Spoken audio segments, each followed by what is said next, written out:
You know what? That music really apropos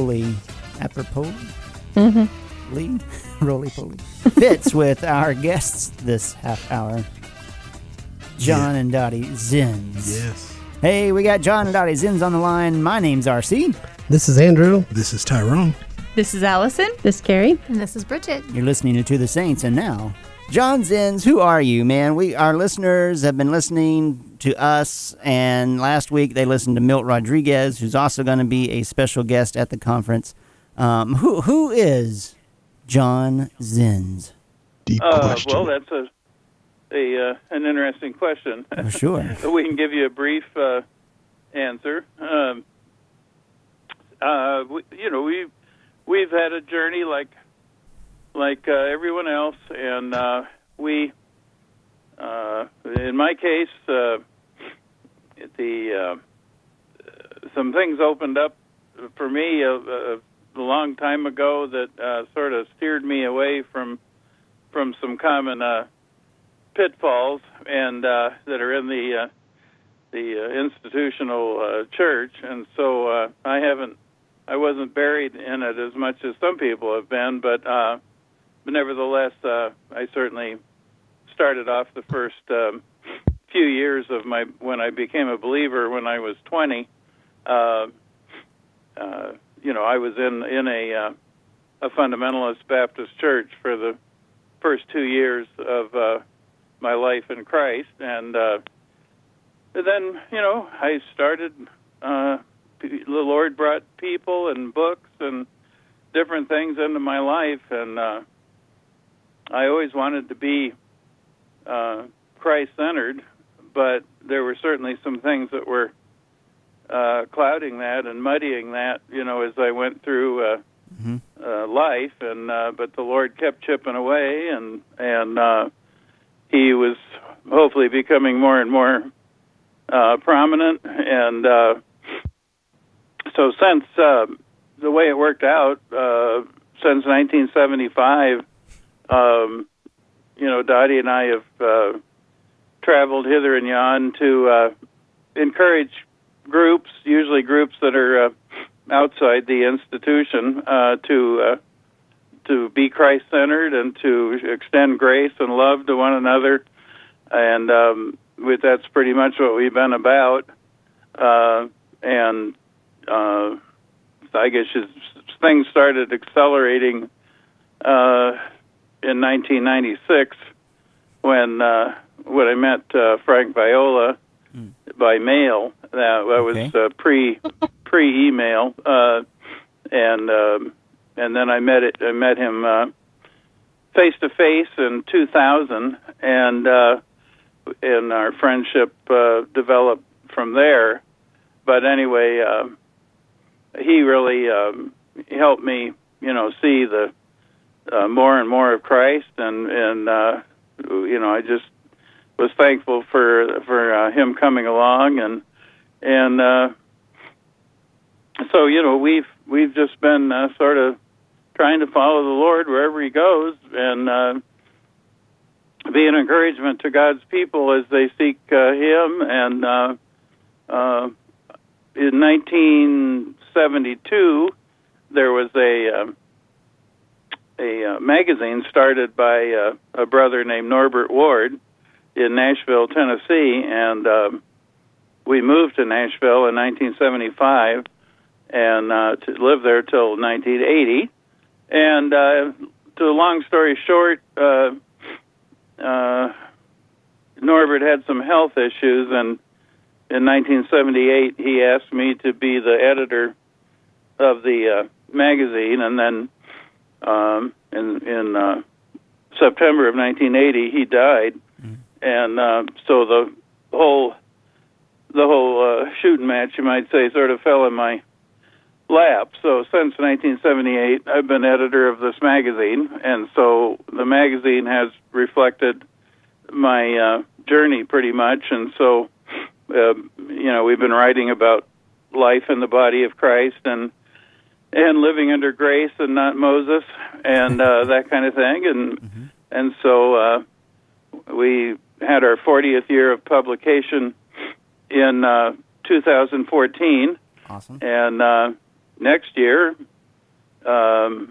would be 40 years for me to be editor of the magazine, and it will also be our 50th wedding anniversary next year. All right. So there you have it. It's a big year next year. Yeah. And I have a new book coming out here in the next 3 weeks, probably, called Jesus' Family, His Life Together. And so that'll be appearing, and Milt Rodriguez wrote a nice words about it, and other people have, and so I'm looking forward to that coming out, and hope it will be a blessing to the Lord's people. So that's a little snapshot of whatever to get started. All right. Well, you've given us a lot to go on here. This magazine that's been around for 40 years now. What's it called? Yeah. Well, it's called Searching Together. Searching Together. I knew that, but not everybody listening knew that, John. Okay. Originally, it was called, when Norbert Ward was the founding editor, it was called Baptist Reformation Review. But in 1982, because of things that were happening with me and with the reading audience of the magazine, we changed the name in 1982 to Searching Together. Okay. Because there wasn't any reason to have Baptist in the title, or to make it narrower, since the readership was broadening. And so we dropped the you might say the denominational name, and just made it a more a broader name, like Searching Together, where it could be for all believers and with no strings attached. All right. Well, that's all right. So Searching Together, so people can still subscribe to that today. Yes. Yeah. Yes. Right. Yep. How can they do that if they wanted to? Well, it's $10 a year, and the unfortunately the subscription button on our website, searchingtogether.org, for a long while hasn't been working properly. So people, basically can still use PayPal, but they just have to use the account number that we have on the website, where it tells alternate instructions to using the subscribe button. But anyway, it's so that's there on the website, and or of course people can send a check to our box number in St. Croix Falls, Wisconsin, which is on the website too. Man. As the saying goes, we're dependent on your gifts. Hey, John, this is Tyrone. Yeah. You mentioned the Searching Together magazine, which is really good. I have it, and I'm sure most of us have read some things. And also, you mentioned a book that you have coming out. What about some of your other books? Tell us a little bit about some of those books, the message behind them, and how people can get them. You're right. Well, of course, I've written some book length things in the course of the magazine, but in terms of, you might say, the fuller books, the one called A Church Building Every Half Mile, What Makes American Christianity Tick, that one came out in 2008, and that was spurred primarily by when Dottie and I were driving in a city in Florida, which we visited almost every year. This one stretch of street was about 3 miles long, and we kept, noticing all these church buildings that were on this stretch of street. And so one time I asked Dottie to count them as we were driving back, and so there were 13 church buildings in 3 miles. Wow. And then they all were, of course, very different, and we can assume that they hardly ever spoke to each other. Yes. And they all each had their pastor, and each had their building. But anyway, that sort of just provoked me to say some things about the fact that it seemed like there were a lot of resources going down the toilet and everything the way that we do church, and that perhaps there was a better way. So what I tried to do in that book was just look at the different attributes that are common among all denominations, regardless of their stripes individually, but they all have pastors, they all have buildings, they all have seminaries, they all have, many of them have denominational headquarters, that give out, instructions and things like that. So I took those, and most of them advocate tithing and that kind of thing. So I just took all those attributes that were the key ones, maybe 10 of them or so, and developed how they appear in American religion, and then I tried to point to the New Testament that maybe there was a better way. And then after that book, later, I lose track of the years that they came out, but the Pastor Has No Clothes came out a couple of years later. Well, that sounds scandalous. Right. Well, it's based on Hans Christian Andersen's little fairy tale about the emperor and that had no clothes, and yet he thought he was told that he was fully clothed and all and beautifully, but he wasn't. So that's sort of the analogy there for on the background of that book, and so I tried to explore, how we've put all the eggs in one basket of the pastor, and yet you cannot find anything about the pastor as we think of it in the New Testament, and so hence the title, the Pastor Has No Clothes, and the subtitle was Moving from Clergy-Centered Church to Christ-Centered Ecclesia. Amen. And just took a look at, the contrast between dependence on one person versus having the whole body participate and sharing the Lord with each other, and Yes. and all that. And so that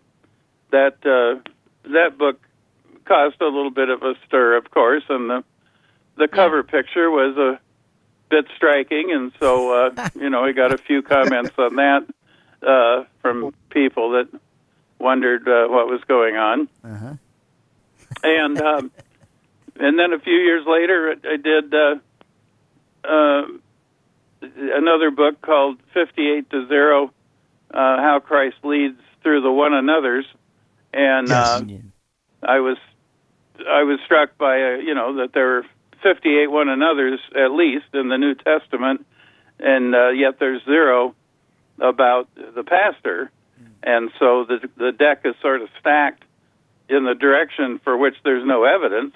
Sure. And so I just tried to look at it from different angles to show that the scriptures put the emphasis on the entire body, not on one part of the body who gives a sermon. And so in that book, I wrote the first 7 chapters that were like fresh material, and then the second half of the book had 19 other authors who wrote on this subject from different angles, and so I included, the many other voices that have been saying the same fundamental point that I was making, and that Christ leads not through the pastor, but through the voices in the body, and that we're all together, seeking Him, and that's the way it should be. But unfortunately, that for which there's no evidence dominates, and dominates the landscape. And of course, then I wrote some other books on the woman issue. So I wrote What's with Paul and Women, and another book called No Will of My Own: How Patriarchy Smothers Female Dignity and Personhood. And so those 2 books have contributed to the the angles of how women have been basically edited out of the history of the church, but the New Testament, doesn't back that up. And so I was trying to show that there's a whole lot there that needs to be explored about the importance of the sisters and the brothers right. Functioning together in the body. Yeah, so we thank you for that, John. Oh, Yes, okay, we do. good. Right, and the new book was inspired just by probably my life journey plus some research that I had done and meditation, and it just seemed like family was an area that needed further exploration and opening up. So at the 2014 get together we had in Garden Grove, California, I gave a presentation on Christ on Earth as community, and that sharing that I did there became the sort of the backbone of what I put in this book. And I had a skeletal outline that I didn't really deal with it further until obviously had been collecting material. You might say, not so much pointedly, but just sort of like osmosis. It was just happening. But then it got to the point where it was ready to write it. So in December of last year, I started filling out the skeleton, and then finished it in mid-March of this year, and so it's now in the process of being printed. Okay, That's great. We've really appreciated the work you've done publishing. But I had a question. This is Allison, by the way. Right. We spoke with Milt Rodriguez last week, who, of course, you know very well. And he explained the work he does with churches, planting the foundation of Christ, equipping them. And from what you just described a few minutes ago, it sounds like your work is a little different than his, working with groups. And I think our listeners might be interested to hear more about the difference between what you two do and yet the importance of having both parts. Right. Yep. Yeah, that's a good observation. And the way it's worked out is that Dottie and I have been doing what you might call a foundational work, but more, you might say, shorter term than what Milt and Mary and others are doing. So, it's the same principle of groups that are just starting or coming together or whatever, and trying to get them pointed in the right direction and on the right footing, so that they don't have to back up to to undo what they've wrongly started and that kind of thing, and also then after people like Milt and Mary have spent time with groups, then to come later and visit them and if there's any problems that have developed or concerns or whatever, to sort of deal with those. And so I think that sort of summarizes quickly that dimension of what we do. And so it's sort of what would you say, like sort of like if on a baseball team where you have the positions that float, people that can play more than one position, to fill in for somebody that's injured or something. Yeah, but anyway, just the idea of being flexible and being able to come alongside groups and seek to help them be Christ-centered and following Him and loving Him and not going off on rabbit trails. And we've certainly found over the years that people being satisfied with Christ and Him alone, is one of the biggest struggles, and that there's all kinds of things that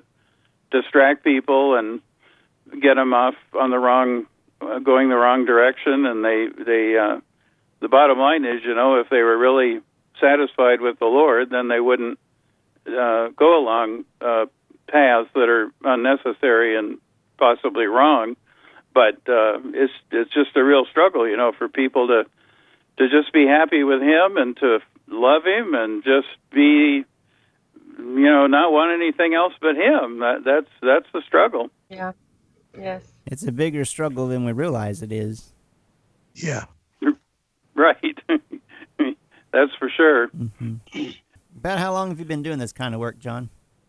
Well, we moved to Nashville in '75, as I said, and that group that we were meeting with then was meeting in the basement of a house. It wasn't really an organic expression, but it was a step, and it was there were just 8 people if everybody was there, and but it was a start, and then in '77 is when the you might say the traveling dimension began, and I visited a church in Little Rock, Arkansas, that was quite different from most groups, as I learned as I mingled with them, and so that was sort of the February of '77 was when you might say the itinerant side of things started developing, and so pretty much since then, we, as the Lord leads, we've gone to groups as they've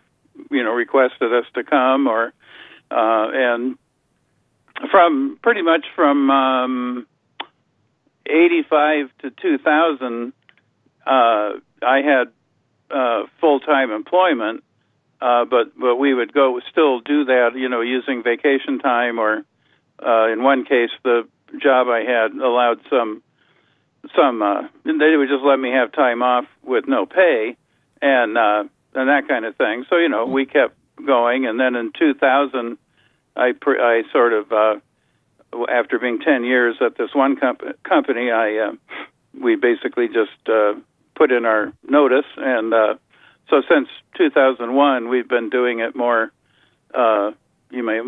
time devoted to it, and we're pretty much freed up to to pursue that. So that's the way it's been since 2001, and we've traveled hither and yon, and seems like each year the opportunities seem to get more than less. All right. So you've been traveling for 40 years. Yep. Yeah, we were talking about things way back then that nobody else really was talking about, as in the circles of believers that we knew, and all. And of course, the magazine was going out to people of all stripes, and so I remember, in 1984, we published an article by a professor at the Southern Baptist Seminary in Fort Worth. I believe his name was Calvin Guy, Guy, and it was called Pilgrimage Toward the House Church. And so I published that, in the magazine, and I got all kinds of, noise on that one, and people are, what, are you going over the cliff? Are you crazy? And all this. And so, we were putting ideas and things out in front of people, when nobody else was really was shouting about these things, and so we were sort of pioneering, you might say, and not afraid to put things out on the table and let the chips fall, and so that's something that we were doing in the Lord's providence. Amen. Searching Together does a conference every year, doesn't it, John? Right. It hasn't always been every year, but yeah, the first one was in 1995, and then there was a 4-year hiatus, and then the second one was in '99, and then since 2000, we've had one. As far as I can remember, we haven't had one every year since then, and so this year will be our 18th conference, and we don't really call it a conference anymore. We call it a gathering. Mm-hmm. And so, yeah, it's obviously gone through some changes as the years have rolled on, and it's not so much a gathering with speakers now. It's more of a time of family. You might say we call it like a family reunion, and just have many voices sharing, and we don't pay anybody to come to speak. It's just pretty much if somebody wants to share something, they just let me know, and I sort of work it into the mix, and and they do it. So the last 4 years have been especially blessed times together, and as we become, you might say, less speaker oriented and more just let the body speak. And it's this year it's in June. Actually, the original date was in June, but we had to change it to July, so it's July 13 through 16. The week before the one in Austin. Yeah. So Dottie and I are going to be swinging from one tree to the next. Busy. If people wanted to find out about that conference, do they just go to the Searching Together website? About your yes, that would be the best. There's an event thing on Facebook about it, but it doesn't have a lot of information. There's a little more information on the website under events. Okay. But even that doesn't really explain some of the things that people end up wanting to know. So they usually end up emailing me, and I just explain to them more about the conference, the gathering, when they contact me. Well, what's up? What's going on now for you and Dottie? Yeah. Well, we're let's see, where are we? I have to think of where we are here. Oh yeah, so this is April, right? So this coming Thursday, we're leaving for Toronto, Canada, for an event called Elemental 2017. I don't know how they came up with that title, but that's what they came up with. But it's a sort of a simple church consortium kind of thing. So Neil Cole will be there, and Felicity Dale, and I don't know if you've heard of Michael Frost, but he's written some books with Alan Hirsch, and a lot of other folks. So we're heading up there, and I'll be doing a 1 hour. They call it a plenary workshop kind of thing. So I'll be doing that on the horizontal dimension of the cross, and how Christ was in his work on the cross was not just making us right with God on the vertical level, but was also creating a new humanity on the horizontal level, and that dimension of the cross has basically been neglected, forgotten, buried, and so I'm trying to show that it has a very central place in the purpose of the Lord, and so that's what my contribution will be up there, and we'll just be there over the weekend and come back on Monday the 24th, and then we'll be doing some local. There's like around, I don't know, 5 or 6 groups within 100 miles of us that we visit as the Lord leads from time to time, and so we'll be doing that in the next 30, 40 days, and then of course we'll be heading into June, and we'll be going to Southern California, as a matter of fact. That just sort of came up in the last 48 hours, but we're going to be going to Southern California and visiting some folks there. Some of you have heard of Keith Giles. Yes. We'll be seeing him, and some others, and Jared Smith. Some of you, I'll be hopefully touching base with him. And anyway, so, and then of course July is the Searching Together gathering, and then the Austin gathering. All right. So that's moving right along, isn't it? So sooner than later we'll be in Austin. Right. Before you know it. Let Dottie share a few things, so she's in a position here when she's not flying around. And here's Dottie. Hi, Dottie. Hey, Dottie. how you doing? Man, we're all right. Hello. Hey. Please tell us about some of the things that you're involved in. Okay. In 2004, John and I went to the Philippines in search of. We went there specifically to meet with some missionaries that we knew who were doing, who were helping the people in a very Muslim area in the Philippines find Christ. And when they did, they had the men go, after they came to the Lord, the men would go out into the mountains and literally risk their lives for Jesus, while the women and children would, with the help of funds, international funds, help start some small businesses. So I thought that was so awesome. So we ended up going, I said to John, we have to go to the Philippines. So we went to the Philippines, found out about human trafficking. That's what it was all about for us.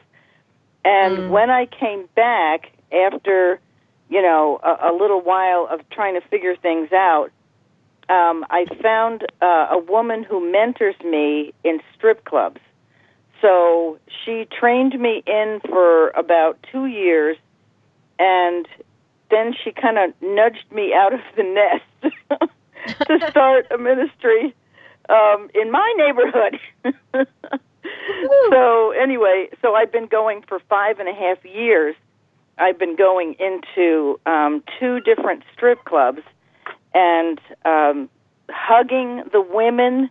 I have an enormous love for them, and I know it's from Jesus.